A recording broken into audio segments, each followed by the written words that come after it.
Future कैसा हो इसके जानने के पहले I think we should peek a little into our past and understand the present.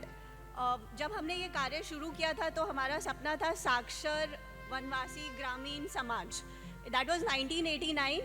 बनबंधु started with 60 schools. तब गवर्नमेंट के सर्व शिक्षा अभियान नहीं चलते थे हमारे गांव में। एकल did a remarkable job. 1996 we increased to around 1100 schools, and I am sure how much hard work from 60 to 1100 would have taken, we can't even fathom. 2000 we came up to around 4800 schools. That was also completely FTS. Later on we went up to around 10,000 15,000 schools. That happened around 2010. I joined Ekal in 2010 and I had left a corporate job, and when I came here and I started with Abhiyan Karyalay working, the reports that would come from the ground level, which was collated with hand, monthly working report, monthly Abhiyan, monthly accounts report, care points, all of that was made by the Abhiyan Karyalay office team and a small team of ladies that we had here. And everywhere I went around telling my family and my friends कि इतना अच्छा process, इतने अच्छे systems शायद मेरे bank से भी ज़्यादा यहाँ पे मैंने देखे एकल में। It is that amazing and that beautiful, and obviously there was something that worked. That is why we are where we are. So not to say that 21,000 to 51,000 has been an easy journey. Today we stand at around 51,000 schools, and I'm talking only FTS. Ekal we have more than 90,000 schools. So it hasn't been an easy journey. But 35 years since we started, a lot of changes would have helped more where we stand. So हमारे जो 3 pillars हैं main, हमारे full time कार्यकर्ता, हमारे नगर संगठन, हमारे ग्राम संगठन। I remember 2010 में जब हम केयर पॉइंट्स देखते थे, फिर ग्राम समिति से बात करते थे जिन संभागों के वो होते थे, the response was so quick. ठीक है, 5 उंगलियां बराबर नहीं होती, सबको सारी चीज़ें नहीं पता होती थी, लेकिन होती थी। That is why we came where we are.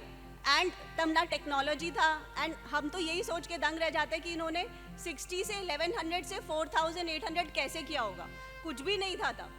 मतलब जो अंकल कल बता रहे थे, सरावगी अंकल, कि आपको अपना समय देना पड़ेगा, उन्होंने वो समय दिया। तो उन्होंने जो वो समय दिया, इसलिए वेयर वी आर।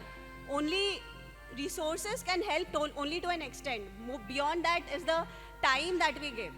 सो इस तरीके से जब हमारे स्कूल्स बढ़ने लगे, हमारे स्कूलों के बहुत परिणामकारी रिजल्ट्स भी थे। पूर्ण साक्षर गांव हुए, बच्चे कुछ सैनिक बने, कुछ जनप्रतिनिधि बने, अभिभावकों में भी उनके स्वभाव में भी बहुत सारी चेंजेस आई। We did a remarkable job. But now 35 years down the line, government की स्कूल्स खुल गई हैं, तो हमारे मॉडल्स की, करिकुलम की कितनी व्यावहारिकता है वो हमें ज़रूर देखने की ज़रूरत है। तो these are all thoughts that we need to think. Like Rasu said, आप लोगों में डिस्कशन हुआ था, she gave you all of lot of points. Some more pointers that we can think about is, क्या हमें 1100 मानधन की जगह 11,000 मानधन देना चाहिए अपने आचार्य को? 30 गांव को कलेक्ट करके एक कॉमन सेंटर बनाना चाहिए। हम ऐसा क्या दें उनके माँ बाप को? हम क्यों, जैसे शहर में हम अपने बच्चों को कैंप्स में भेजते हैं, वर्कशॉप में भेजते हैं, क्यों भेजते हैं?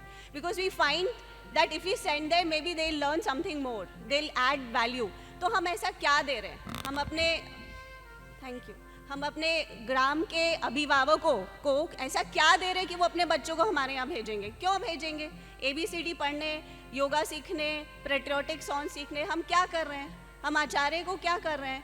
तो एंड कार्यकर्ता को हम क्या दे रहे हैं? जितना दे रहे हैं क्या वो काफ़ी है? हम उससे 24/7 एक्सपेक्ट करते हैं कि वो काम करेगा। हमारा नगर संगठन आज के डेट में कितना एक्टिव है? ग्राम संगठन कितना एक्टिव है? सो सारी चीज़ें we have to think, change everything, there has to be a change. Model of the school, क्या हम सोच सकते हैं, लाइक पहले हमारा स्कूल का एज ग्रुप था 8 to 10 and 10 to 12, and first 3 primary non formal education up to class 5। अभी हमारा एज ग्रुप हो गया है from 6 to 8 and 8 to 10।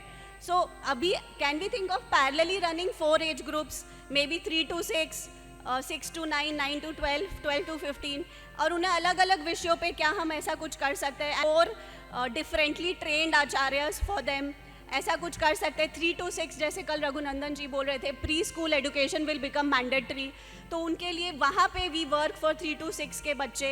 And उन्होंने एक बहुत अच्छा सजेशन दिया था, I spoke to him separately later, he said that आप लोगों का जितना बड़ा काम का दायरा है, आप लोग जो काम कर सकते हैं in collaboration with the main line of government working, कोई नहीं कर सकता। एंड मतलब I have never seen till date an organisation, जैसा शांता आंटी अभी बता रहे थे कि वर्ल्ड में कोई ऐसा एनजीओ नहीं होगा। And I don't know how much we should be thankful to God that he has given us this platform to give back to the society. So it's an amazing place to be. क्या हम ऐसे 4 parallelly run कर सकते हैं 3 to 6 में? And ये सारे thoughts कल महेश्वरी अंकल से जब डिस्कस हो रहा था कि ऐसा बोलना है, तो उन्होंने बोला कि बेटा तुम सोचो, जब तुम ज्वाइन किए थे, तुम सबसे बात करते थे, क्या था, आज कैसा है, तुम क्या करती? And that is when I actually, uncle ये सारी चीज़ें आपकी बातों से याद करके कल रात को दिमाग में पैदा हो रही थी कि 4 पैरेलली स्ट्रक्चर्स बना सकते हैं। प्री स्कूल एजुकेशन 6 to 9 को हम कुछ धार्मिक रिलेटेड स्टोरीज, सिंपल स्टोरीज के माध्यम से उनको सिखाएं, डिजिटल करें, फिजिकल करें, that's the second step that we have to take. 9 to 12 को maybe we can talk about कि और कैसे उनको हम वोकेशनल ट्रेनिंग वगैरह कुछ दें। 12 to 15 को उसके एक और लेवल आगे ले जाएं। ग्रामीण युवाओं के लिए क्या हम केस स्टडीज़ बना सकते हैं, क्रॉस विलेज केस स्टडीज़ करा सकते हैं हम अपने ग्रामीण युवाओं को, इस गांव की प्रॉब्लम्स की केस स्टडी इनको, इस गांव की प्रॉब्लम की केस स्टडी उनको। मतलब चीज़ें बहुत सारी हैं करने को, वी हैव टू सी कि कितना प्रैक्टिकल और कितना वायबल है। And work is endless. So कल जैसे सरावगी अंकल कह रहे थे, they may be 10,000 things, we need not take up everything, we can take up only as much जितनी हमारी चादर है, जितनी हमारी नीड्स है, जितना वर्किंग हैंड्स है हमारे पास, तभी हम काम कर पाएंगे। सब कुछ लेना is not important and we have to take simple steps. I feel fancy चीज़ें करने की ज़रूरत नहीं है, फैंसी चीज़ों से कभी हम लॉन्ग लास्टिंग इफेक्ट नहीं पैदा कर सकते। And we need not have a target that हमें तो भाई 4 लाख स्कूल करनी है 40 करोड़ लोगों को। आई शुड नो मेरा उद्देश्य क्या है, एंड व्हेन आई नो मेरा उद्देश्य क्या है, I take simple steps towards it. And I have realize that simple is not always easy, same चीज़ रेगुलरली करना is not always easy, it takes a lot of effort and dedication. And first thing first, I think जैसा uncle ने कल बताया, Saraogi uncle ने, कि हम एकल को चेंज करना चाहते हैं तो उसके पहले हमें अपने को चेंज करना पड़ेगा। If we decide we give 2 hours, we decide we give half an hour, whatever we decide we just do that. अगर रूपा चेंज होगी, एक्स चेंज होगा, वाई चेंज होगा, तो अपने आप हमारा कार्य पद्धति चेंज होगा and the results will start reflecting. So I would like to end with, ना हम बंदूक से लड़ते हैं, ना हम तलवार से लड़ते हैं, हम सनातन धर्मी नहीं लड़ते हैं सोच और विचार से लड़ते हैं। Thank you.